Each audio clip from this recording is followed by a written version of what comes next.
Hello and welcome to my second video for GCSE Citizenship Studies. As I've said before, this is for the AQA specification, but it really doesn't matter. The videos that I'm doing at the moment are focusing on life in modern Britain. So in my last video, I talked a little bit about the idea of citizenship. In this video, I'm going to actually discuss the idea about what we call Great Britain. Okay, so just as I mentioned, we talked about the idea of citizenship, and I said that sometimes the concept of citizenship is difficult for people to get their heads around, mostly because they've taken it for granted and they haven't really talked about it. The closest that they've come to encountering what citizenship might be is perhaps applying for a passport or something like that. So in this video I'm going to talk about Great Britain, or to be more accurate, the United Kingdom of Great Britain and Northern Ireland. Now, if you're already confused about this concept, then don't worry, I know that it is a bit of a confusing issue.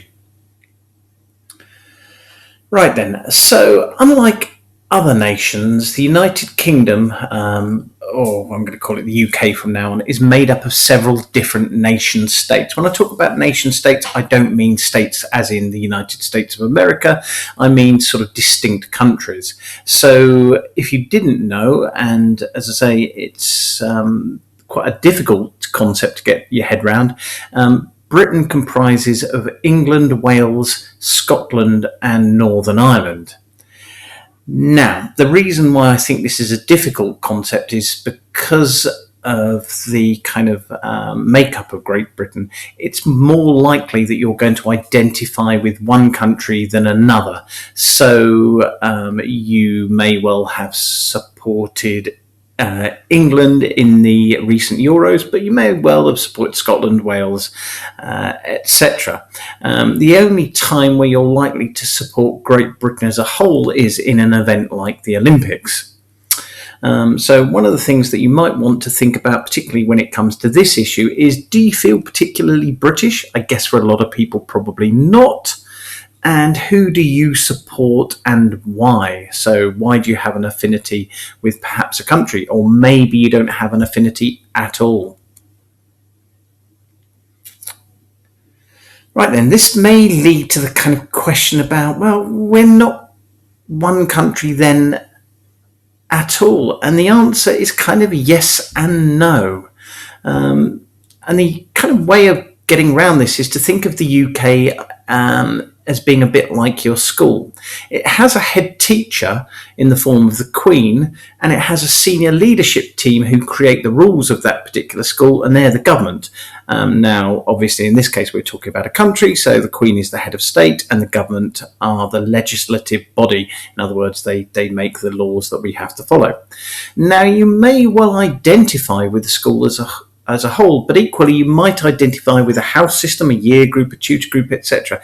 The same is true of the UK. It may be, as I mentioned before, that you don't feel particularly British, that you might feel Scottish, Irish, Welsh, etc. When it comes to the Queen, we're going to talk about the Queen later on, but just to add that she's the UK head of state. It's fair to say that her place in society is often misunderstood. I often hear people saying, well, the Queen, she doesn't do a lot, does she? Well, politically she's not allowed to, but she still has an important role to play. Think of her as the kind of chief executive of a company. She doesn't actually sort of run that company on a day-to-day basis, but she's there as a figurehead and someone to look up to.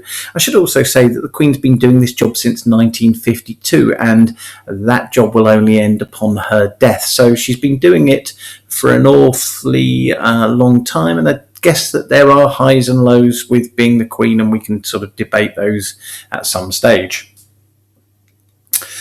So one of the things we might ask is, why is this sort of such a mess, because it does appear that it's a bit of a mess having these four countries stuck together, and we call it Great Britain. Well, the UK is a union of countries that attempts to unite different countries or territories. Now, this started with something called the Act of Union in 1707. Now, we don't really talk about that. It had its 300th anniversary in 2007, and to my mind, apart from a new £1 coin being made, no one really talked about it at all. But basically, the Act of Union united the kingdoms of England and Scotland. Now, Ireland was added in 1801, and again, Ireland, well, it's a bit of a difficult subject to talk about, but we'll get on to it. Wales, I'm afraid to say, sorry about this, was never a separate kingdom. Now, the reason why the Act of Union, if I go back to that, took place is that you may recall from studying history that Elizabeth I died without an heir, and that meant that in order to find an heir, they had to look to Scotland, to their king, James VI of Scotland, and basically he became James I of England. As a result of that, the two countries joined together, and that's when the idea and the concept of the United Kingdom came about. So, one of the things that you might question is, does it really matter? Well, for most of us, probably not.